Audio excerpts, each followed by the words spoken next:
Hello and welcome back to our Drummond channel on October 10th. It's in the afternoon in Hawaii for me, getting a little late for everybody else. The crude oil, S&P, and the Nasdaq are the focus today. I want to take a look at crude oil first and see how it's digesting that big gap on Sunday night, and where do we expect this. If this is a move up, do we expect it to run into resistance and turn back down? And we're going to use the weekly as the time focus, and this is the big weekly congestion bar from last week, and now we're moving up into resistance area. So taking away from the $3 gap on Sunday night, we expected prices to move up into this peeled out refresh area on the weekly chart, and they're going to run into they're going to run into the monthly envelope top and the quarterly envelope top, and then up above here somewhere is also the yearly envelope top.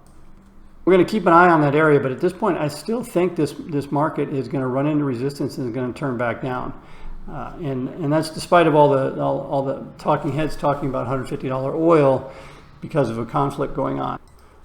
Now we're going to get our first indication that this area over here on the monthly chart is starting to slow this market down. The resistance, I guess, is gaining strength, is a better way to say that.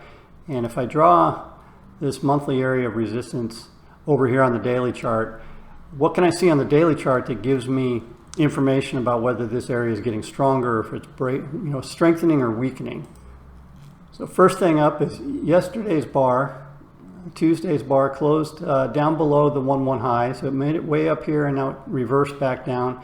And now Wednesday's bar is starting to move inside the envelope, and that's an indication that we may have seen an exhaust upward correction. We can also see that these farther out resistance areas are all moving down into the target area for the resistance. At this point, the PL dots are still moving up in a nice straight line.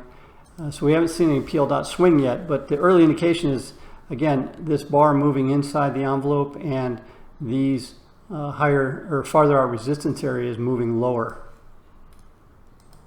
There's not a whole lot different to see on the S&P. If you draw in the resistance area on the monthly chart there, you can see is the quarterly envelope top, monthly PL dot, and the live PL dot. There's a pretty big area there for this market to terminate. And again, if I move that over here onto the daily chart,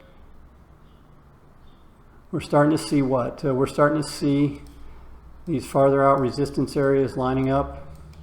Again, we've got a bar that moved higher, and then it closed back down below the 1-1 high, and now it's moved inside the envelope. So there's some indications now that this resistance area is building strength on both the Nasdaq and the S&P. So I encourage you to pay attention to the lower time periods, the hourly chart, and see how this plays out come tomorrow morning.